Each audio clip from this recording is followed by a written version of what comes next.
tous, c'est Clashon, j'espère que vous allez bien. Et aujourd'hui on se retrouve pour une nouvelle vidéo sur Clash Royale. Donc ça faisait un petit bout de temps qu'on s'était pas retrouvé, 1 ou 2 semaines, j'étais à la campagne, j'avais pas de wifi ni de réseau. Donc je m'excuse encore pour la petite absence, mais c'est pas grave. On va recommencer un bon rythme pendant tout ce mois d'août jusqu'à la rentrée minimum. Et on va directement passer au vif du sujet de la vidéo qui est donc le deck Molosse de lave. Donc c'est un deck Molosse ballon, jusque là rien de très particulier, mais j'ai adapté un sort de poison au lieu du sort de gel, parce que vous savez que très souvent les gens mettent un sort de gel. Et vous allez voir qu'il va être très utile ce sort de poison, tant pour faire des dégâts que pour ralentir les troupes ennemies. Et puis en défense, rien de très particulier, des barbares et un canon, avec une horde de gargouilles pour défendre et attaquer, donc une carte très polyvalente que j'aime bien, pardon. Donc vraiment un deck plutôt très bon, et je vous propose qu'on passe directement à la première game qui va être très intéressante. À tout de suite. Ok, donc on se retrouve contre un niveau 9, qui joue un deck plutôt normal. Regardez, chevaucheur de cochon, mini PK, mousquetaire et princesse. Il y a juste la princesse qui est originale. En plus de ça, il a le zap, donc vraiment pas un deck très original, un deck plutôt courant. Et moi, donc je suis avec mon deck Molosse de lave. Alors pour l'instant, on peut voir que j'avais le Molosse et le poison, donc c'est la bonne combo qui va bien, sauf que j'ai pas le ballon. Donc je peux pas lancer mon Molosse, parce qu'un Molosse sans rien derrière, ça sert un peu à rien. Donc du coup je décide d'attendre de voir ce qu'il fait, et il attaque directement, donc on va défendre avec les barbares et le sort de poison. Vraiment un très bon sort, je vous conseille de l'utiliser, parce que regardez, il a vraiment ralenti beaucoup les troupes, à part la mousquetaire qui n'était pas dans son champ d'action, et ça permet vraiment à vos troupes de défense de défoncer les attaquants. Donc vraiment un sort que j'aime beaucoup. En plus il fait beaucoup de dégâts, il fait à peu près autant qu'une boule de feu si je me trompe pas. Et là dans mon deck, regardez, j'ai sélectionné le Molosse, donc je vais me lancer sur mon premier rush Molosse ballon, même si j'ai plus le poison, mais faut bien commencer à un moment.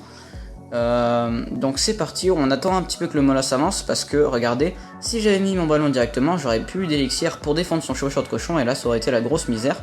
Donc là il faut toujours attendre que votre Molosse ait passé la rivière avant de mettre quelque chose derrière. Regardez là, je vais pas mettre mon ballon, parce que je vois qu'il y a beaucoup de troupes qui tirent sur mon Molosse. Il y avait la princesse, la mousquetaire et la tour d'archer, enfin la tour couronnée, et du coup mon ballon n'aurait sûrement pas pu accéder à la tour, donc j'ai préféré mettre un sort de poison pour éliminer tout ça. Ça permet en plus de ne pas avoir trop à défendre. Et pendant ce temps, les petits roquets de lave ont gratté un petit peu la tour. Donc pour l'instant ça se passe plutôt bien, 1850 PV sur sa tour, 1810 sur la mienne.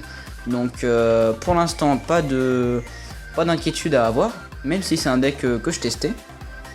Et bon, il y a juste la princesse qui approche. Vous avez vu que le petit problème dans mon deck, c'est que mes cartes sont pas assez EP. Donc par exemple, mes flèches ne one-shot pas une princesse, et ça c'est un gros problème. Donc faudrait vraiment que j'améliore mes flèches. J'ai aussi la horde de serviteurs seulement niveau 8, le canon niveau 8. Donc vraiment, j'ai pas amélioré mes troupes pour le deck, mais bon, ça a quand même suffi. Vous allez voir que ça va bien se passer. Donc je vois que j'ai le ballon en attente, donc je relance directement un Molosse, mais bon, il me met vraiment une grosse pression avec son mini PK, et là regardez, il a mis une boule de feu en pré-shot de mes barbares, mais malheureusement je les ai posés juste après, donc dommage pour lui, il a gâché 4 élixirs pour rien. Donc j'en profite, hein, je mets mon ballon, sauf que bien joué pour lui, il a mis sa horde de gargouilles, et j'ai pas pu mettre mon sort de poison à temps, donc les gargouilles vont très bien gratter le ballon, et donc il fait encore une belle défense, puisqu'il n'y a aucune de mes troupes qui a touché sa tour, à part le sort de poison. Donc vraiment bien défendu de sa part. Alors là ça va être plutôt problématique, vous allez voir que le mini PK va me mettre un coup. Mais bon, faut savoir que même un coup de mini PK c'est impardonnable, ça fait 400 points de vie d'un coup, c'est vraiment énorme. Donc là on peut commencer à s'inquiéter un peu, parce qu'on entre dans l'overtime, j'ai 600 PV de moins que lui. Et là c'est ce qui va faire basculer, regardez, il a utilisé une boule de feu sur mes barbares. Et regardez, je sais pas si vous avez vu, je vous mets en pause, regardez, il a mis une boule de feu sur mes barbares qui approchaient de la tour. J'ai lancé mon ballon, j'ai mis des flèches en pré-shot, et ça one-shot sa horde de gargouilles, et c'est ça qui va lui être fatal. Parce que regardez, il a plus rien pour défendre, et mon ballon va finir la tour tout seul. Donc vraiment, j'étais content de ce move là, c'était plutôt bien joué de ma part. Donc on lui dit bien joué à la fin, évidemment. Donc on se retrouve tout de suite pour la deuxième partie. Ok, donc la deuxième partie, c'est donc la game épique que je vous ai mis dans le titre de la vidéo. Regardez, c'est un deck géant Zappy, alors on peut se dire qu'on n'aurait pas vraiment de mal à le contrer avec ce deck là, mais vous allez voir qu'au début je vais galérer. Donc pour l'instant, moi j'attends toujours de voir ce que les autres font, c'est un niveau 9, donc je m'inquiète pas vraiment, j'ai mon canon en main. Donc je décide de poser mon canon pour faire une distraction, et là j'ai fait une grosse erreur, c'est que mon canon a été, regardez, il est posé seulement une seule case après la tour, et contre un Zappy, il faut le mettre 2 cases, sinon le Zappy ne visera pas le canon mais la tour. Donc c'est ce qui va vraiment me mettre très cher, parce que regardez, En plus, je mets ma horde de gargouilles en défense, il avait les flèches. Et là, j'ai très mal posé mes barbares. Et le Zappy les a tout simplement explosés. Donc regardez, là je me suis dit c'est la fin. La plupart des joueurs auraient abandonné ici avec leur tour qui se serait fait one shot. Le Zappy full vie qui va encore mettre des coups à la tour du roi. Mais moi je pars du principe qu'il faut jamais abandonner. Et donc je n'ai pas abandonné, j'ai décidé de me battre jusqu'au bout. Et vous allez voir que ça va payer. Donc regardez, son Zappy va remettre un coup. Donc je prends vraiment cher, il y a les barbares qui mettent des coups. Et là, ben, je mets un canon au dernier moment qui permet d'éliminer son Zappy. Et regardez, il me reste 551 points de vie sur ma tour du roi. Après 1 minute 15 de jeu. Donc là, la plupart des gens auraient abandonné, je pense. Mais je vais vraiment pas abandonner. Je vous l'ai déjà dit dans d'autres vidéos, n'abandonnez jamais. Et vous allez voir, là c'est vraiment la preuve qu'on peut toujours se rattraper. Donc je décide de... Enfin, là vous avez bien compris que je vais défendre comme un salaud. Mais ça va payer. Alors en plus, comme il a des troupes terrestres, mon deck aérien va être très efficace. Parce que son Zappy, son géant et ses barbares par exemple ne taperont pas mon molosse ou mon ballon. Donc pour l'instant, je suis vraiment bien. La tour à bombe ne tape pas non plus l'aérien. Et il a balancé un Zappy sans rien. Donc là il met un géant, mais c'est pas un problème parce que mes gargouilles vont changer de focus pour tirer sur le Zappy. Et là je vais très bien gérer, regardez, je vais faire demi-tour au géant. Pendant ce temps il y a mon molosse et mon ballon qui sont sur sa tour. Et je pense que ça il avait pas vu. Et ça va permettre de prendre la tour. Donc je me suis bien rattrapé sur ce coup là. 1-1, égalisation, c'est parfait, à 45 secondes de la fin, c'est ce qu'il me fallait. Et donc là, on va vraiment y aller à fond, il me reste seulement 489 PV sur ma tour du roi. Donc rien n'est terminé, je peux encore gagner. Là, il a fait une grosse erreur, c'est de poser le Zappy avant de poser le géant. Du coup, maintenant que j'ai pris la tour de ce côté-là, je peux mettre mes barbares derrière son Zappy. Et donc ça va me permettre de défendre son Zappy à chaque fois.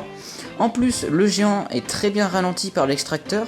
Là je vous avoue que j'ai eu plutôt peur parce que le géant a failli taper la tour. Mais on s'en sort toujours bien, on est toujours à 489 PV. Lui il met des troupes n'importe comment. Donc moi je vais tout simplement défendre sans aucun mal. Puisque des barbares lâchés comme ça sert à rien.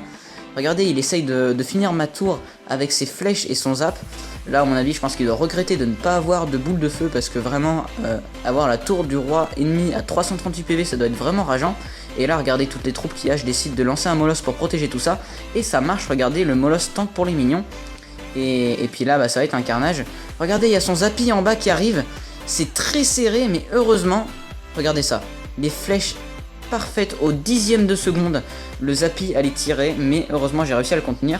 Et là le molosse va exploser et c'est la fin pour lui. 3-1. Une victoire incroyable, j'aurais jamais pensé pouvoir me rattraper et lui mettre le 3-1. Regardez, il reste 249 PV sur ma tour. 249, vous imaginez? Je suis resté toute la game avec 500 PV sur ma tour du roi, mais j'ai pas abandonné. Donc vraiment, utilisez cet exemple pour vraiment vous encourager quand vous perdez rapidement à ne jamais abandonner. J'ai vraiment rigolé sur le coup. Donc écoutez, je vous propose qu'on fasse une game en live, comme d'habitude, pour voir comment je me débrouille en live. Donc c'est parti, on va voir ce qu'on trouve. J'espère juste ne pas tomber contre un niveau 10.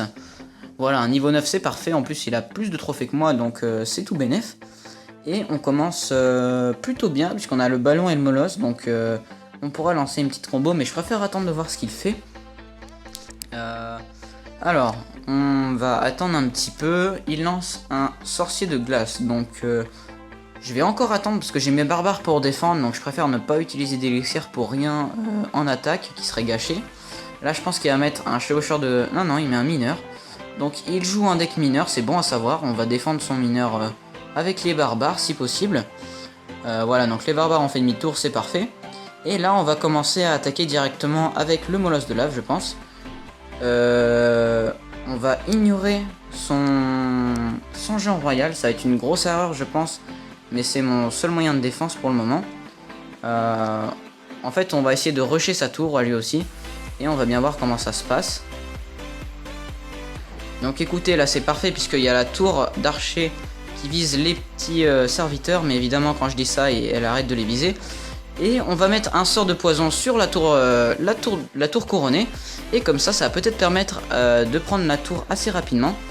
Bon, là ça se passe plutôt bien pour nous. Regardez, on a égalisé, mais lui est en train de nous mettre très très cher. Et en plus, son géant royal est sur notre tour, donc pour l'instant, ça se passe pas vraiment bien. On est plutôt dans le mal, je vous l'avoue. Et en plus, son géant royal va commencer à venir gratter notre tour à nous. Donc pour l'instant, pas quelque chose que j'aime vraiment. Alors, il faut vraiment gérer son géant royal au plus vite, comme ça. Et on va essayer d'aller la deuxième tour couronnée, je pense. Parce que là, on est en grand danger quand même. Alors, comment il va défendre les barbares? Il défend avec un sorcier de glace, pourquoi pas. On va lancer un rush avec le molosse de lave de l'autre côté. Le ballon derrière.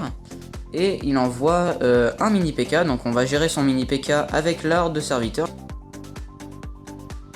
Voilà. Et on va poser donc le sort de poison sur sa tour couronnée.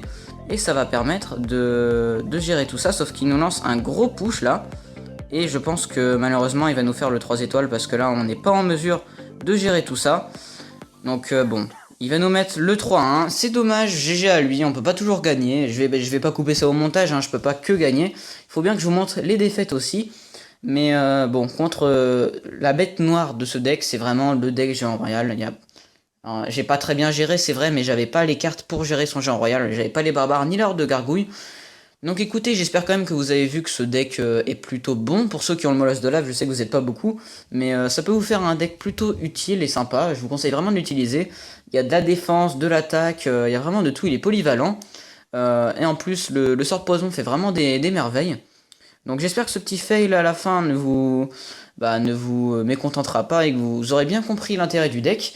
Et puis si la vidéo vous a plu, n'hésitez pas à lâcher un petit commentaire pour me donner votre avis, à partager, à liker, et puis pourquoi pas même à vous abonner, ça fait toujours plaisir et en plus c'est gratuit. Et moi je vous dis à bientôt, c'était Clash One.